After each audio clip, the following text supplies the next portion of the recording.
नमस्कार साथियों, हाजिर हूँ मैं आज आपके साथ एक और नई कहानी को लेके जिसका शीर्षक है लाख की चूड़ियाँ। मुझे अपने मामा के गांव जाने का सबसे बड़ा चाव यही था कि जब मैं वहाँ से लौटता तो मेरे पास ढेर सारी गोलियाँ होती, रंग बिरंगी गोलियाँ जो कि किसी भी बच्चे का मन मोह लें। वैसे तो मेरे मामा के गांव का होने के कारण मुझे बदलू को बदलू मामा कहना चाहिए था, परंतु मैं उसे बदलू मामा न कहकर बदलू काका कहा करता था, जैसे कि गांव के सभी बच्चे उसे कहा करते थे। बदलू का मकान कुछ ऊंचे पर बना था। मकान के सामने बड़ा सा आंगन था जिसमें एक पुराना नीम का वृक्ष लगा था। उसी के नीचे बैठकर बदलू अपना काम किया करता था। बगल में भट्टी दहकती रहती जिसमें वह लाख को पिघलाया करता।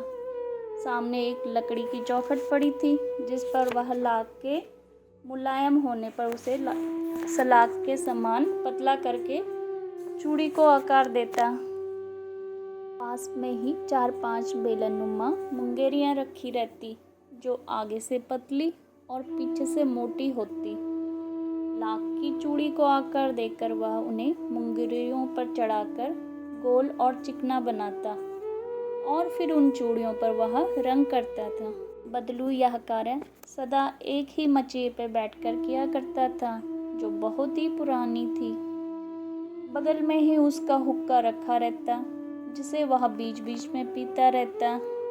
गांव में मेरा दोपहर का समय अधिकतर बदलू के पास ही बीतता। वह मुझे लल्ला कहकर पुकारता था और मेरे जाते ही मेरे लिए भी एक मचिया मंगा देता।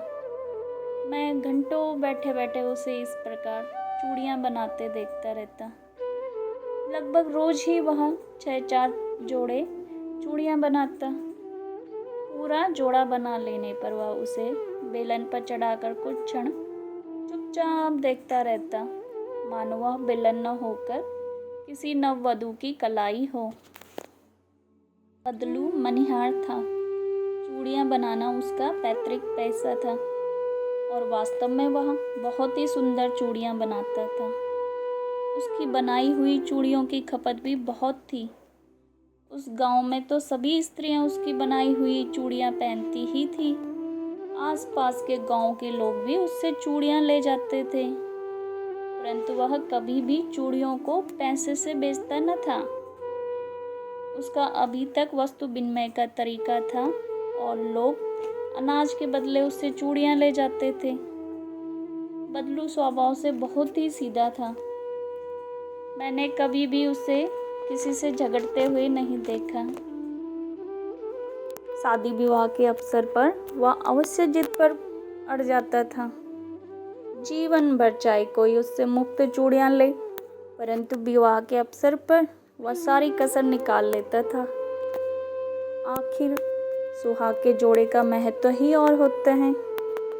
मुझे याद है मेरे मामा के यहाँ किसी लड़की के विवाह पर भी किसी बात पर बिगड़ गया और फिर घंटों लगे उसको मनाने में। विवाह के इस जोड़े का मूल्य इतना बढ़ जाता था कि उसके लिए और उसकी घरवाली को सारे वस्त्र मिलते, ढेरों अनाज मिलता, उसको अपने लिए पगड़ी मिलती और रुपए जो मिलते सो अलग।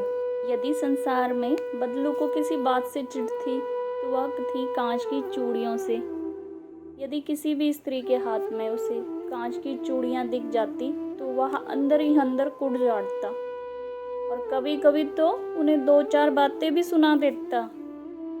मुझसे तो वह घंटों बातें किया करता था। कभी मेरी पढ़ाई के बारे में पूछता, कभी मेरे घर के बारे में और कभी कभी यूं ही शहर के जीवन के बारे में। मैं उससे कहता कि शहर में सब कांच की चूड़ियाँ पहनते हैं तो वह उत्तर देता, शहर की बात है लला, वहाँ तो सभी कुछ होता है। वहाँ तो औरतें अपने मर्द का हाथ पकड़कर सड़कों पर घूमती भी हैं और फिर उनकी कलाइयाँ इतनी नाजुक होती है ना कि लाख की चूड़ियाँ पहने तो मोच ना आ जाए। कभी कभी बदलू मेरी अच्छी खासी खातिरदारी भी करता। जिन दिनों उसकी गाय दूध देती वो मेरे लिए मलाई बचा कर भी रखता। और आम की फसल में तो मैं रोज ही उसके यहाँ से 2-4 आम खा के आता। परंतु इन सब बातों से भी ज़्यादा कोई और अच्छी बात थी तो वह कि वो मेरे लिए रोज़ 1-2 गोलियां बना देता। मैं बहुधा ही हर गर्मियों की छुट्टियों में अपने मामा के यहाँ चला जाता और 1 आध महीने वहाँ रहकर स्कूल खुलने के समय वापस आ जाता।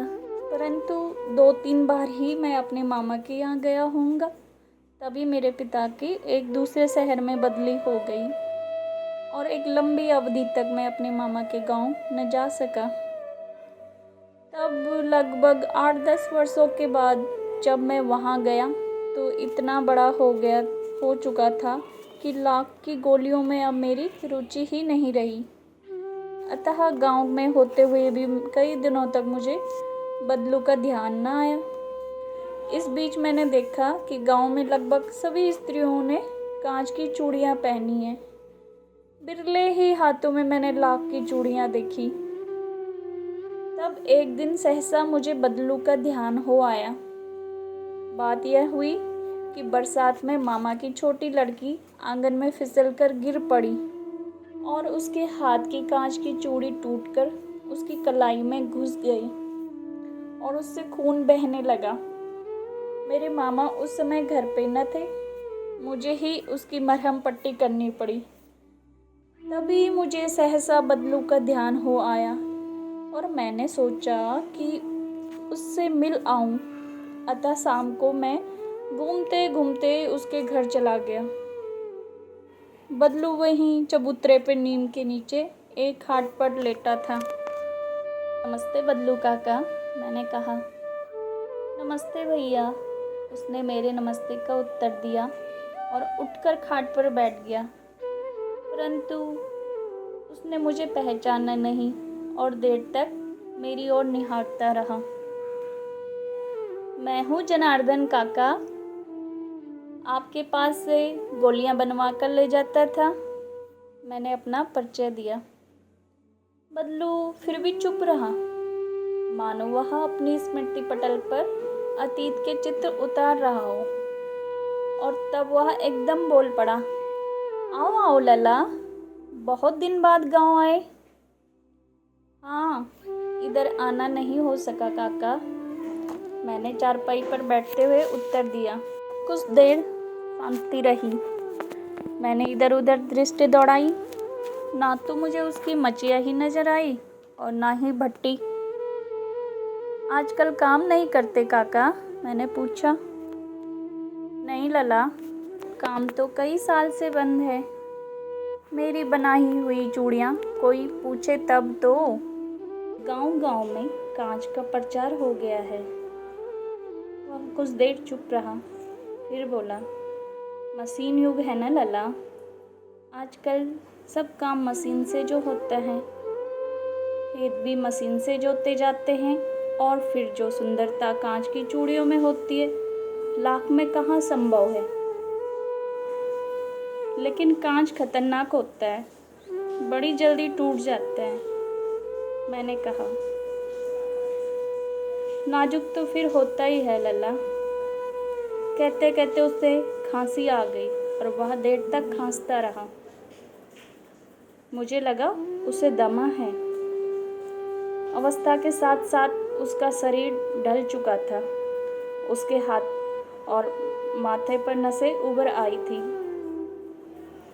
जाने कैसे उसने मेरी शंका भांप ली और बोला, दमा नहीं है मुझे, फसली खांसी है, यही 1-2 महीने से आ रही है, 10-15 दिन में ठीक हो जाएगी। मैं चुप रहा। मुझे लगा उसके अंदर कोई बहुत बड़ी व्यथा छिपी है। मैं देर तक सोचता रहा कि इस मशीन युग में कितने हाथ काट दिए हैं। कुछ देर फिर शांति रही जो मुझे अच्छी नहीं लगी। आम की फसल अब कैसी है काका? कुछ देर पश्चात मैंने बात का विषय बदलते हुए पूछा। अच्छी है लला, बहुत अच्छी है, उसने कर उत्तर दिया और अंदर अपनी बेटी को आवाज़ दी, अरे रज्जू, लला के लिए आम तो ले आ। फिर मेरी ओर मुखातिब होकर बोला, माफ़ करना लला, तुम्हें आम खिलाना भूल गया था। नहीं नहीं काका, आम तो इस साल बहुत खाए हैं। वाह वाह, बिना आम खिलाए कैसे जाने दूंगा। मैं चुप हो गया। मुझे वे दिन याद हो आए जब वो मेरे लिए मलाई बचा कर रखता था। गाय तो अच्छी है ना काका, मैंने पूछा। गाय कहाँ है लला, 2 साल हुए बेच दी, कहाँ से खिलाता। इतने में रज्जो, उसकी बेटी, अंदर से एक डलिया में ढेर सारे आम ले आई। यह तो बहुत है काका, इतने कहाँ खा पाऊंगा मैं, मैंने कहा। वाह वाह, वह हंस पड़ा। शहरी ठहरे ना, मैं तुम्हारी उम्र का था तो इसके 4 गुने आम एक वक्त में खा जाता था। आप लोगों की बात और है ना, मैंने उत्तर दिया। अच्छा बेटी, लला को 4-5 आम छांट कर दो, सिंदूरी वाले देना। देखो लला कैसे हैं, इसी साल यह पेड़ तैयार हुआ है। रज्जो ने 4-5 आम अंजलि में लेकर मेरी ओर बढ़ा दिए। आम लेने के लिए मैंने हाथ बढ़ाया तो मेरी निगाह एक क्षण के लिए उसके हाथों पर ठिठक गई। गोरी गोरी कलाइयों पर लाख की चूड़ियाँ बहुत फब रही थी। बदलू ने मेरी दृष्टि देख ली और बोल पड़ा, यही आखिरी जोड़ा बनाया था जमींदार साहब की बेटी के विवाह पर। 10 आने पैसे मुझको दे रहे थे, मैंने जोड़ा नहीं दिया, कहा शहर से ले आओ।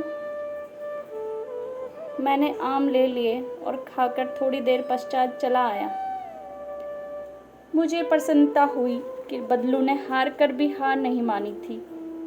उसका व्यक्तित्व कांच की चूड़ियों के जैसा न था कि जो आसानी से टूट जाता। धन्यवाद।